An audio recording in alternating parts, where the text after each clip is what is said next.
Jejak rahasia Supriyadi setelah pemberontakan PETA.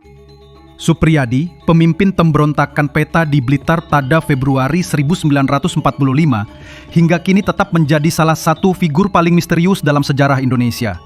Setelah pemberontakan gagal dan Jepang melakukan penindakan keras, Supriyadi tidak pernah tertangkap atau diadili secara resmi oleh militer Jepang. Dan keberadaannya setelah peristiwa itu menjadi teka-teki besar yang memunculkan banyak teori dan spekulasi. Teori dan dugaan mengenai keberadaan Supriyadi memunculkan beberapa versi yang berkembang di kalangan sejarawan dan masyarakat. Antara lain, tewas di Gunung Kelut atau saat ditahan Jepang. Versi paling umum menyatakan Supriyadi tewas saat melawan Jepang di lereng Gunung Kelut atau meninggal akibat penyiksaan saat penahanan oleh Jepang. Namun, tidak ada bukti kuat atau jenazah yang ditemukan dan namanya tidak pernah muncul dalam persidangan militer Jepang di Jakarta. Hal ini justru memperkuat dugaan bahwa Jepang sengaja menyembunyikan kematiannya untuk menghindari gelombang protes dari pejuang PETA. Berhasil melarikan diri dan bersembunyi. Ada pula versi yang menyebut Supriyadi berhasil lolos dan bersembunyi di berbagai tempat di Jawa Timur.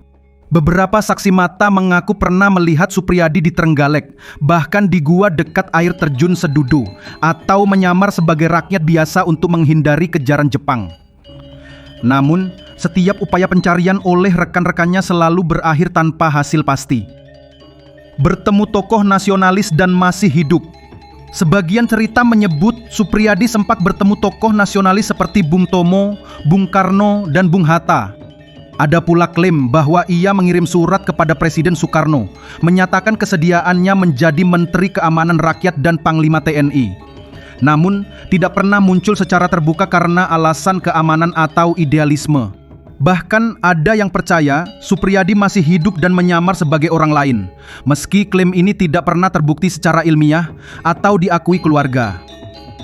Fakta resmi dan status Supriyadi. Secara resmi, Supriyadi tetap tercatat sebagai orang hilang. Setelah proklamasi kemerdekaan, ia sempat diangkat sebagai Menteri Keamanan Rakyat dan Panglima TNI pertama, tetapi tidak pernah hadir dalam pelantikan dan akhirnya digantikan oleh Sudirman.